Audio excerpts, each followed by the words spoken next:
Today Dinamani news பேப்பர்ல நம்ம போட்டித் தேர்வு பாயிண்ட் ஆஃப்ல எதெல்லாம் இம்பார்ட்டன்ட் அப்படின்னு பார்ப்போங்க. ஸோ ஃபர்ஸ்ட் நியூஸ் என்ன அப்படின்னா வந்து பார்த்தீங்கன்னா கான்ஸ்டியூஷன் டே அப்போ வந்து எல்லாரும் நின்று அழகாக ஃபோட்டோ போஸ்ட் கொடுத்துருக்காங்க. ஸோ அதில் யார் யார் அப்படின்றது நமக்கு எக்ஸாம் பாயிண்ட் ஆஃப்ல இம்பார்ட்டன்ட் வந்து பார்த்தீங்கன்னா குடியரசுத் தலைவர் திரௌபதி முர்மு அப்படின்னு சொல்லி பார்க்குறோம். அண்ட் குடியரசு துணைத் தலைவர் வந்து ஜெகதீப் தன்கர் அப்படின்னு சொல்லி பார்க்குறோம். இவர் தான் வந்து மாநிலங்களவையுடைய தலைவராக இருக்க அரசுக்கு. அப்புறம் பிரதமர் மோடி உங்களுக்கு தெரியும், வேர்ல்டு ஃபேமஸ். அண்ட் மக்களவை தலைவர் வந்து ஓம் பிர்லா, இம்பார்ட்டன்ட் மறந்துடுவீங்க. அண்ட் மாநிலங்களவை துணைத் தலைவர் வந்து பார்த்தீங்கன்னா ஹரிவன்ஷ். வந்து நாடாளுமன்ற விவகாரங்கள் துறை அமைச்சர் வந்து யார் அப்படின்னா கிரண் ரிஜிஜு அப்படி சொல்லி பார்க்குறோம். அண்ட் மக்களவை எதிர்க்கட்சி தலைவர் அப்படின்றது இவரும் ஃபேமஸான பர்சனாலிட்டி ராகுல் காந்தி அப்படி பார்க்குறோம். அண்ட் மாநிலங்களவை எதிர்க்கட்சி தலைவர் வந்து மல்லிகார்ஜுன கார்கே, இவர் தான் இப்போ காங்கிரஸ் கட்சியோட தலைவராக இருக்காரு. மாநிலங்களவை பாஜக குழு தலைவர் வந்து பார்த்தீங்கன்னா ஜேபி நட்டா அப்படி சொல்லி பார்க்குறோம். ஸோ இது இம்பார்ட்டன்ட் வந்து எக்ஸாம் பாயிண்ட் ஆஃப்ல. ஸோ எக்ஸாம்ல நம்ம கொஸ்டினாக கேட்குதுன்னா பிஜேபியோட தலைவராகவும் இருக்காரு அப்படி சொல்லி பார்க்குறோம். ஸோ அது இம்பார்ட்டன்ட் வந்து இன்னும் பிஜேபிக்கு வந்து பார்த்தீங்கன்னா தலைவர் வரல அப்படி சொல்லி பார்க்குறோம். மற்ற எல்லாம் பொலிட்டிக்கல் நியூஸ் தான் வந்து.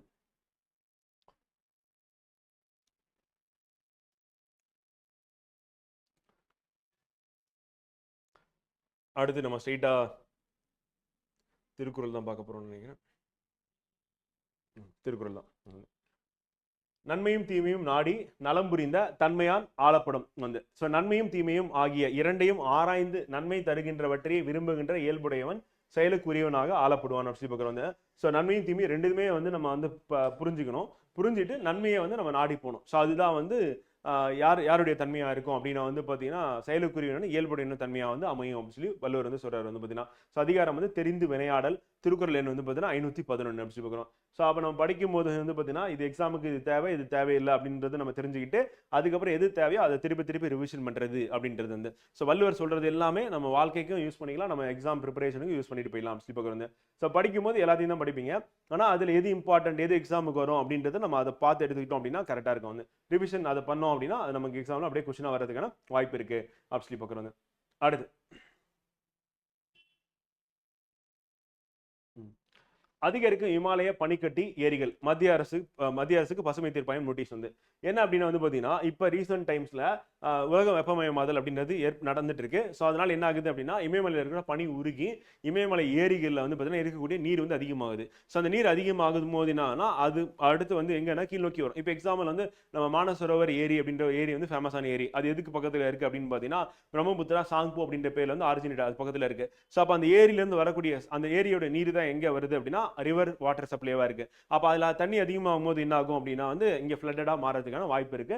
அப்ப மலை அடிவாரத்தில் இருக்கக்கூடிய கிராமங்கள் இல்லைன்னா அதுக்கு கீழே இருக்கக்கூடிய மாநிலங்கள் வந்து பாதிப்புக்குள்ளாகும் அப்படின்றத வந்து. ஸோ அப்ப அதிகரித்து வரும் வெப்பநிலை காரணமாக கடந்த 13 ஆண்டுகளில் பனிக்கட்டி ஏரிகளின் எண்ணிக்கை 10.81% உயர்ந்துள்ளதாக செய்திகள் வெளியாகிருக்கு.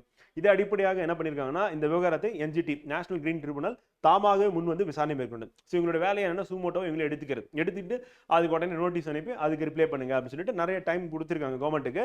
ஸோ ரிப்ளை பண்றதுக்கு. ஸோ அதுக்குள்ள கவர்மெண்ட் வந்து இது என்னன்னு ஸ்டடி பண்ணி இதனால ஏதாவது பிரச்சனை வருமா வராது அப்படின்னு செக் பண்ணி சொல்லுங்க இருக்காங்க வந்து. ஸோ அப்போ என்ஜிடியோட தலைவர் யார் அப்படின்றது இம்பார்ட்டன் வந்து நீதிபதி பிரகாஷ் ஸ்ரீவஸ்தவா அப்படி சொல்லி பார்க்கணும்.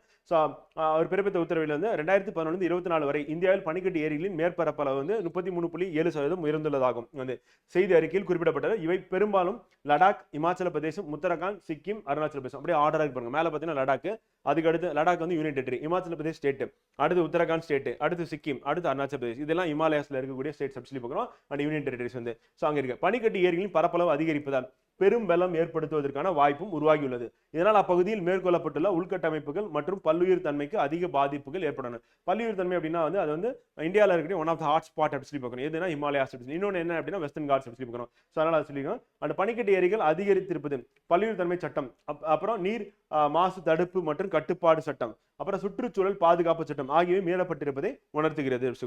ஸோ அப்போ பல்லுயிர் தன்மை சட்டம் மற்றும் பயோடைவர்சிட்டி ஆக்ட் அப்படி சொல்லி பார்க்கணும். And water pollution and control act அப்படி சொல்லி பார்க்கணும். அதுக்கப்புறம் என்விரான்மெண்டல் ப்ரொடெக்ஷன் ஆக்ட் அப்படி சொல்லி பார்க்குறோம். ஸோ இந்த ஒவ்வொரு ஆக்டும் அதனோட இயர் என்ன அப்படின்றத போட்டுருங்க. ஸோ போட்டிங்க அப்படின்னா வந்து இம்பார்ட்டன்ட், அதுவும் நமக்கு எக்ஸாம் பாயிண்ட் ஆஃப்ல இம்பார்ட்டன்ட். ஸோ அப்படியே நெட்டில் பார்த்துட்டு அதுக்கு பக்கத்தில் ஆக்டும் எந்த வருஷம் கொண்டு வந்தாங்க அப்படின்றத நோட் பண்ணிக்கோங்க.